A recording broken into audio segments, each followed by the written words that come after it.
estamos aqui no Arte na TV. Hoje nós estamos entrevistando a doutora Marisa Bertoli, que vai nos falar um pouco sobre o seu livro, sobre Francisco Brenan, um grande artista brasileiro. É um representante fantástico da nossa arte. Marisa, você pode nos falar um pouco sobre o que é o livro do Brenan? Olha, o livro do Brenan é um fruto de muitos anos de pesquisa, porque eu fiquei encantada com a obra do Brenan, né? Quando eu cheguei no Templo da Várzea, eu me senti propriamente no momento da criação. A recriação do mundo estava toda ali no Templo da Várzea. E desde então eu comecei a estudar a obra do Brenan. E isso faz 7 anos, né?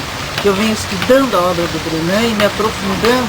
E por causa do Brenan, entrando em outros âmbitos da estética, âmbitos até musicais. Quais são as teorias estéticas em que a sua pesquisa se fundamenta?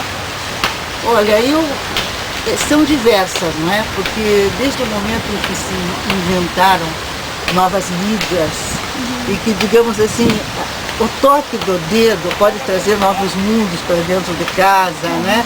É a extensão do olho, né? O toque do dedo é a extensão do olho e da imagem. As estéticas se tornaram um pouco obsoletas, porque elas se fundamentavam em um tempo em que a gente ainda pensava no espelho, a gente ainda pensava no deslumbramento. Era uma época não tão remota, mas que já não serve mais.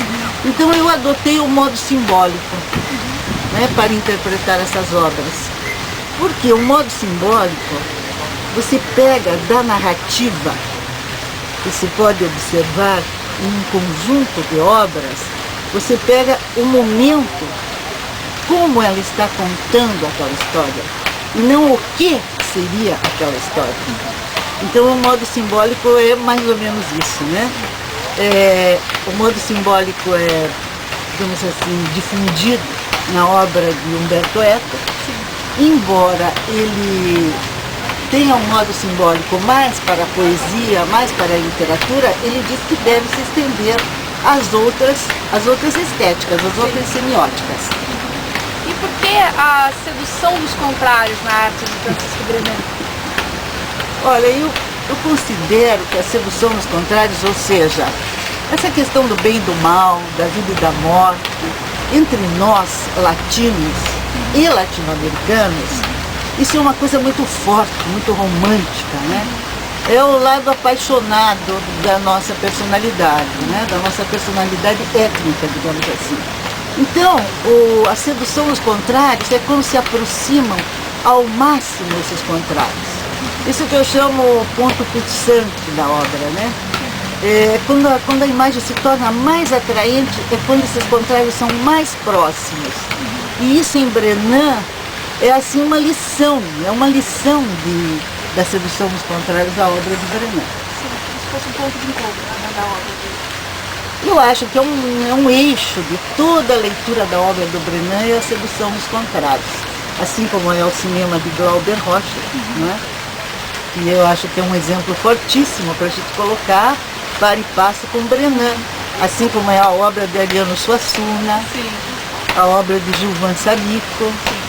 Então são maneiras de visualizar, maneiras de se expressar, maneiras de comover, que são nossas. É mais daquela região, digamos assim, né?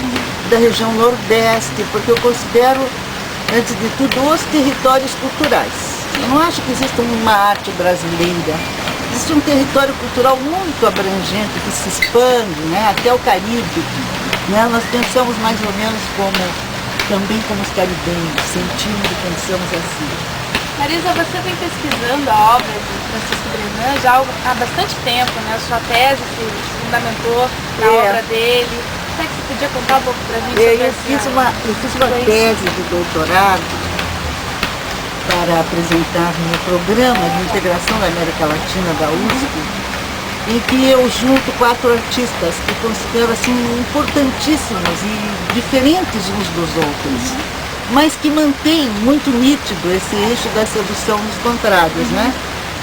Então é o Gustavo Nacli, né, um uruguaio, escultor também, Gilvan Samico, que é um gravador dos mais importantes do Brasil, né, uma figura exponencial também E o Oswaldo Viteri, que é um artista equatoriano, um magnífico representante de toda aquela região, né, dos antigos impérios incas, e que faz assim, um trabalho com a questão étnica, porque além de tudo ele também é um antropólogo, ele é um arquiteto, e ele quis trazer à tona esta questão étnica, né, o seu povo sendo desprestigiado quando a maioria da população do Equador é indígena.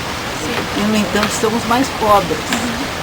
Então, esses artistas, esses 4 artistas, me deram uma linha de conduta crítica para que eu pudesse defender a minha tese de que uma das características da nossa arte é a sedução dos contrários, essa aproximação máxima entre vida e morte, bem e mal, né? Homem e mulher. Até às vezes desaparecem os contrários e sai uma nova versão, né? A superação dos contrários. Se inicia todo o ciclo novamente. É um ciclo constante, uma inovação. Exatamente. Uma coisa que a gente percebe, Marisa, também na obra do Brenan, são as influências dos arquétipos, né? De certa forma mitológicos. Poderíamos falar alguma coisa sobre isso, sobre essa influência dos arquétipos, da mitologia, da obra do Brenan? Porque o modo simbólico, ele trata muito com a via antropológica.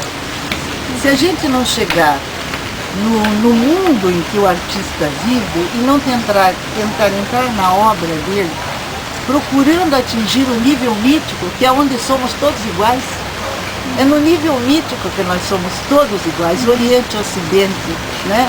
E todos os povos se assemelham.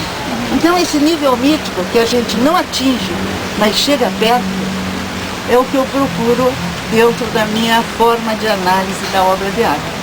Então é sempre o território cultural, é sempre não só um artista, mas toda a malha cultural, aqueles que o envolvem. E não é só a plástica, tem a música, tem a literatura, você vê que eu sempre me refiro, né, à literatura, e me refiro muito à música, porque a música chega muito mais fácil ao público, as pessoas lembram antes, né? Uma música de Chico, por exemplo, quando eu me refiro a uma música de Chico Buarque, falando de uma obra do Brenan, né, que também é um apaixonado pelas mulheres, né? Um dos temas primordiais do Brenan é a mulher, né? E o Chico, a mesma coisa, ele sente o universo feminino com uma grandeza, né? Com uma solidariedade maravilhosa. Então eu acho que se a gente não juntar todas as formas de expressão dentro da malha simbólica, a gente não está fazendo uma crítica educada, porque nós temos que atualizar a obra, colocar dentro da malha simbólica, aproximá-la do seu público, enfim, ajudar a ver. Parece tão simples, né? Sim. E